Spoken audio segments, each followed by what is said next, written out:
audio, video coming in. There we are. Hello. Hey, Johannes, how are you? I'm all right. We're on tour. We're in Barcelona. I get the sniffles, but sniffles is not as bad as other things, I guess. No, So I'm okay. How are you? good. Sniffles isn't going to stop a rock and roll show. The show must go on, as they say. Yeah, sadly they do. They do have to go on, don't they?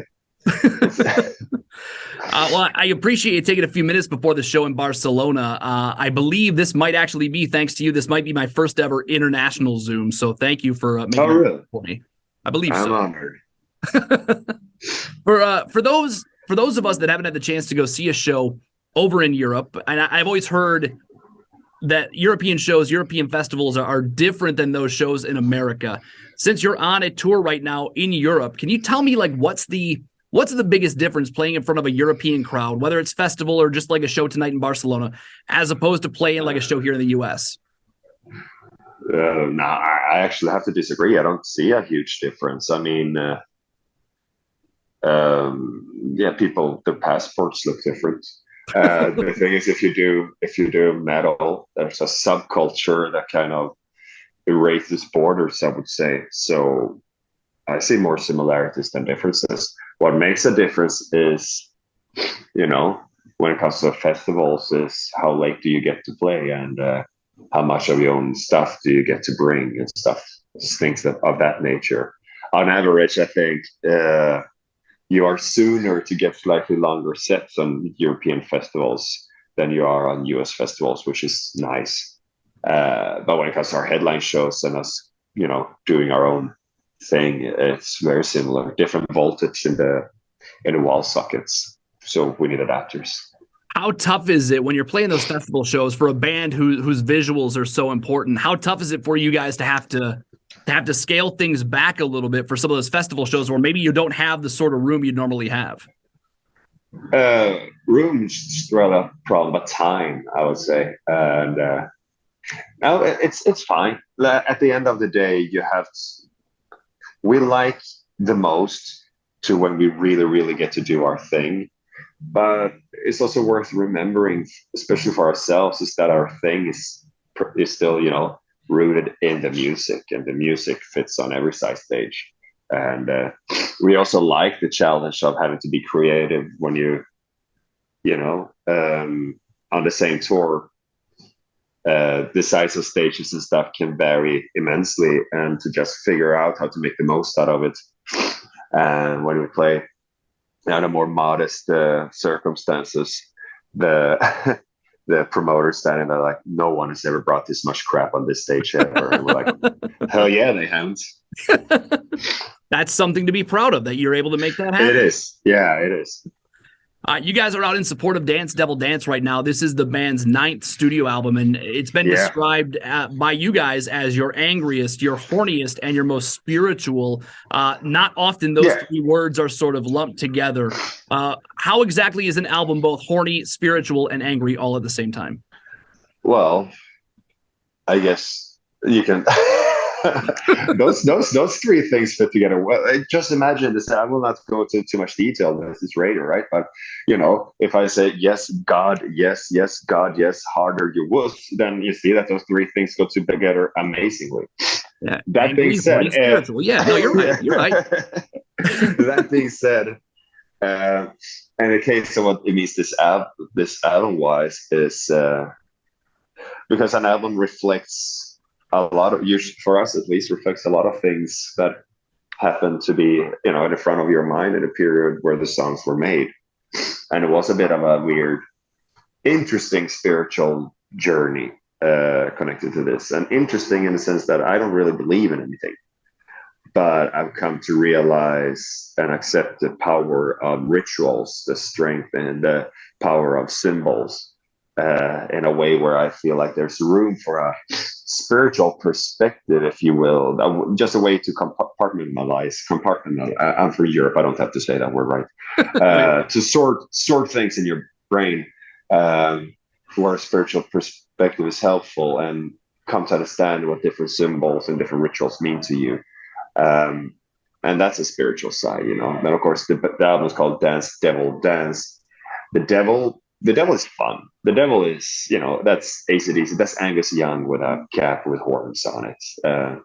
But then there's Satan, and Satan as a symbol is something altogether very different. It's actually something that happened while making this album. Is as you imagine, like a lot of it was written during the pandemic, and one thing I was trying to do a bit more was to go for longer runs, and by runs I mean jogs, and by jogs I mean crawl and cry. But anyway, get my cardio going a bit more ambitiously. And if you're a good lad, some of us get to experience the runner's high. So I was in a bit of a trance, listening to really loud trance music, out running, getting past that 10K mark, and realizing that when it comes to all these symbols and what they mean to me, that I am Satan. And that put a bit of accountability that's still into this album. The horniness is mainly, there are some dirty words on there, but mainly it's just how we relate to the music. In fact, that's the dance part. That's if you have drums and bass, that's a rhythm section. Rhythms to create movement to make people want to move in whatever way they see fit. So the horniness is mainly the musical expression. And the angriest, yeah, there are always things to be pissed off of, but I think that's very healthy. As Avatar continues to grow and you reach more fans and you reach bigger audiences, do you find yourself, as you talk about, you know, the horny and the devil and the Satan and all that stuff, do you find it maybe not necessary, but do you find yourself maybe getting away from that you need to get away from that sort of stuff because you're appealing to larger crowds now? I guess not, since you've named the album Dance Devil Dance. I guess you're not. On the contrary, the thing what I've discovered is that even being asked now a follow-up question like that, like you gave me now, is so rare that it seems like you get away with anything anyway, and no one dares to care enough that it goes beyond. I don't know. Like, to me, it feels like when it has come to art and performing and what we do in the band, ultimately to be true to to ourselves, to create and express what we believe in, and just being honest, and in that way fair towards our audience, so that they know what they buy into and all that, has only been rewarding, really. And I mean, it's stupid for sure, but as part of me kind of would want to see certain religious nutty groups demonstrate outside of our venues at some point, because I don't know why, you know. I'm not hostile for the sake of hostility either, but it would make me feel like we were famous in the 80s instead, I guess, you know. so I'm more okay than ever with expressing these things, and I think people should express what they believe in. And no, we're definitely not we're holding back less, I think. You get over, yeah, sorry, I'm rambling a bit, but if I'm thinking back to, okay, let's do that. Okay, no, like this. So this past year, at the end of August into September, we got to go to Brazil for the very first time. And we were lucky enough to do that, open for Iron Maiden. So that's a childhood dream on top of a childhood dream on top of, it was amazing. It was also the first time in years or decades even where we were truly nerve-wrackingly nervous before going on stage, because we are Iron Maiden boys. That was something that really tied us together, and that was something that a lot of, you know, back when you're a kid, how friendships were built on really liking the same band, and Iron Maiden have that energy of a sports team, of being a part of a tribe. And I think there was a sense of seeking acceptance. Like we brought the 15-year-olds ourselves as 50-year-olds with us on stage for that first show in Brazil. And I said, gee whiz, I hope they will like us, you know, the Brazilian Maiden fans and the band themselves and everything. And that is something that, you know, it doesn't really happen like that anymore. So it was a bit precious that it did, but it's just, you get over I come to accept that no matter, no matter what we do, those who get it will get it. Those who don't get it won't get it, and that's okay. Not even I even know people who don't love the Beatles, the biggest group of all time. So Seems impossible, what you but got? you're right. Yeah. Yeah, exactly. So what you're gonna do? So what we can do is to make sure that we do something that we can do while still having a good night's sleep at night, and something that we want to bring on stage night after night like this, that means the world to us. And that's it. And speaking openly, especially, there's another side of that. Sorry, I'm giving you such a long answer on this. No, But you're good, man. This is awesome. in the last couple of years, I've been fortunate enough to get to know people who had to make music in more dire circumstances, meaning people in Middle Eastern countries, like the band Confess, who had to flee Iran to get away from prison sentences and lashings and shit for doing essentially what we're doing. And now, now the band is operating from Norway instead. And in a world where there are heroes like that really do art like that for then I don't feel like, why should anyone, as an artist, why would you want to back down from anything ever, really? As long as you believe in it yourself. Do you think, and you've talked about Dance Devil Dance being the album you guys are most excited about, even though it's your 9th studio album, do you think the excitement around this album has something to do with you guys just being able to go out and do, here's what we're doing, this is who Avatar is, now we feel like we can just put it all out there? Yeah, I mean, I think it's all connected to ultimately feeling like beginners, feel like you do. Every album feels like we try to make it so that it feels like we're doing it for the very first time. At the same time as we make a point that of feeling like, if this were to be our very last time, is this what we want to do? And between those two, constructs, we push ourselves to make something that we can be truly that excited about. And the beauty of, as a listener to music, I don't have strong ideologies. I like what I like, I dislike what I dislike, but I like a lot. And in all these things, I like, when we create our stuff, I think it's important to, at any given time, to have a painting make sense. You cannot have to, decide on the framework, the size of the frame, and shape your ideology at that given time.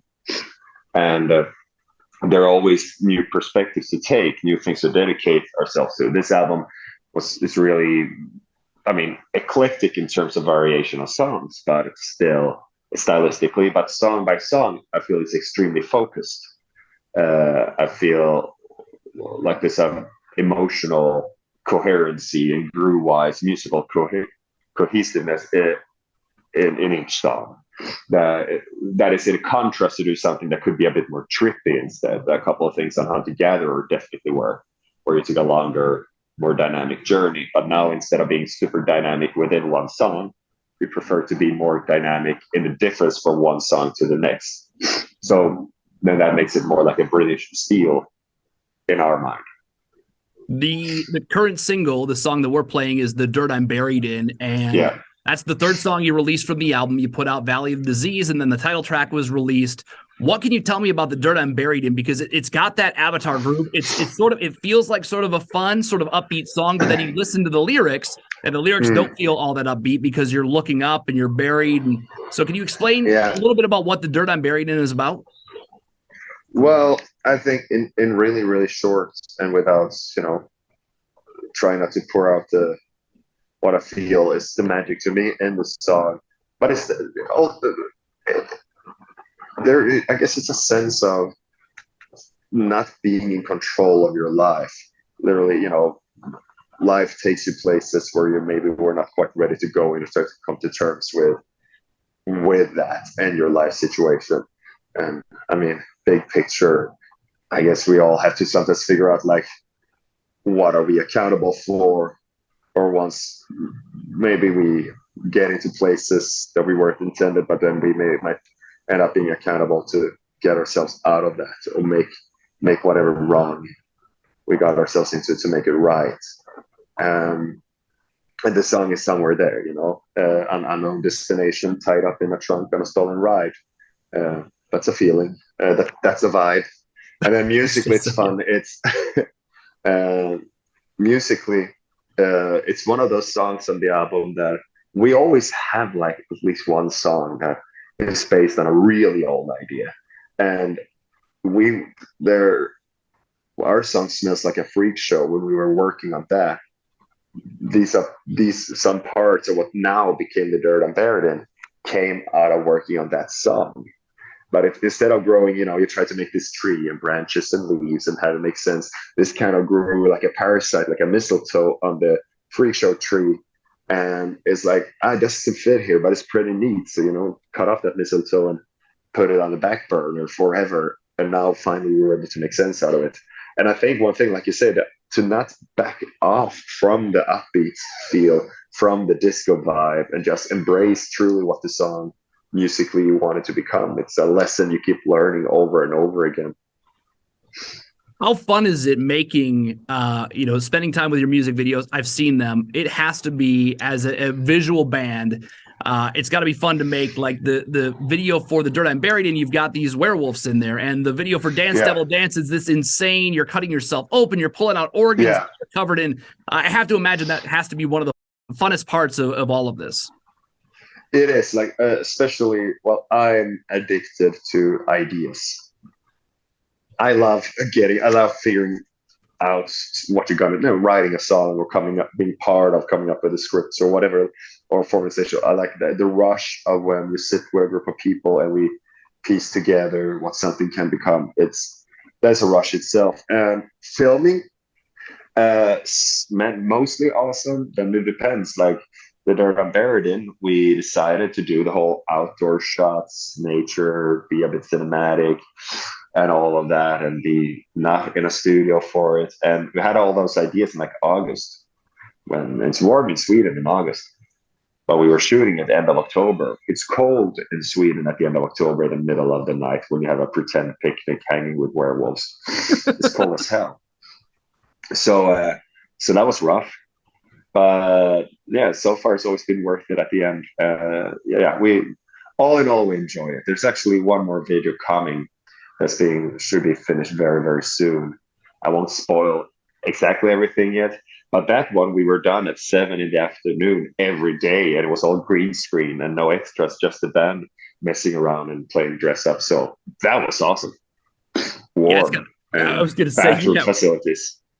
Yeah, right after spending your late nights in October in the freezing cold recording, it's got to be a nice change of pace. And for The Dirt I'm Buried In, also the indoor performance, that empty room concert thing we're doing, that's all between, 2 and 4 a.m. on a day when we're shooting all day and stuff like that. It was gnarly. It was rough. Yeah, it's interesting with all the visual stuff that you guys do that you did Avatar Country, and now you actually have a documentary for Dance Devil Dance that you guys have done as well. Whose idea was it this time around to do the documentary and to give people sort of an inside look as to how this whole album came about? Well, it was actually mine initially, but ideas like that, I said, hey, let's do this thing with this. It's not the same as taking full credit for the whole thing, because then, especially when it comes to songs, sometimes it can really be writing-wise a one-man show, or 99% a one-man show. There's never truly a one-man show song in our case, but close to it. But when it comes to things with film, how those ideas fly back and forth and around, it's just a totally different beast. So group effort, but I was the one who said first, hey, let's do this with that one.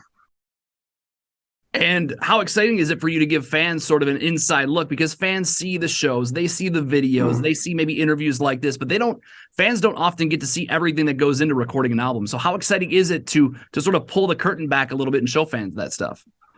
It's exciting because I think it turned out really, really good.